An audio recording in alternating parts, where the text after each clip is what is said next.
The WNBA is its own worst enemy, a sports league that has been going for 26 years, but a league that has never made a profit, and in fact has averaged a $12 million a year loss throughout its existence. The WNBA is struggling to attract an audience, struggling to find relevance in an already crowded market. In a way, I think it's a good problem to have in that I think the game looks fantastic, and it's amazing where the league now is from over 20 years ago when it launched.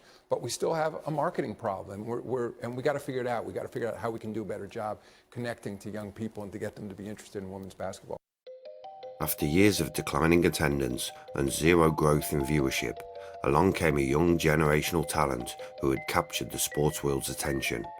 You would think that this would be the lifeline the WNBA had been seeking, the female Michael Jordan in waiting, ready to propel them to a new level.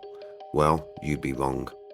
The WNBA and its affiliates seem to be doing everything they can to sabotage the Golden Goose.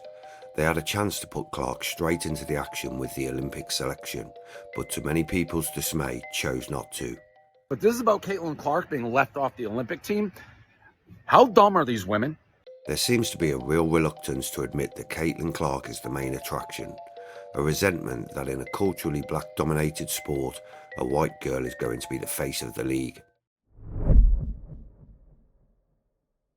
Clark has come under sustained attack, both on the court and off it. Former players like Sheryl Swopes have thrown shade at Clark at every opportunity, showing that for some people, the Angel Reese-Caitlin Clark rivalry isn't just sports-related, it's race-related. As the ratings increased for the Iowa Golden Girl, so did the jealousy and pettiness. The attacks on Clark are also extended to her fan base. Clark's foul on Reese in the Indiana-Chicago game recently, and the crowd's booing of Reese sparked an embarrassing investigation by the WNBA, only to a week and a half later put out another statement saying nothing had been found. Players have also made comments about their newfound fans not being welcome in the league. This, of course, is completely political and racial. The league did need to make a statement, though, about Merchant of Death tradee Brittney Griner after the player was caught on camera making a racial comment towards Clark.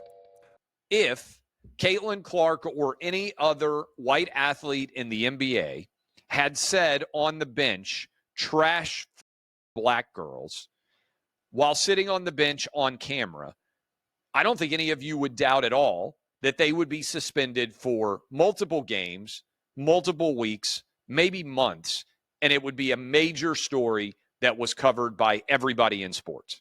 And it's not just the WNBA who have been downplaying Caitlin Clark's stardom. Nike too have been criticised for not capitalising on the Indiana Stars profile. The WNBA is in a conundrum.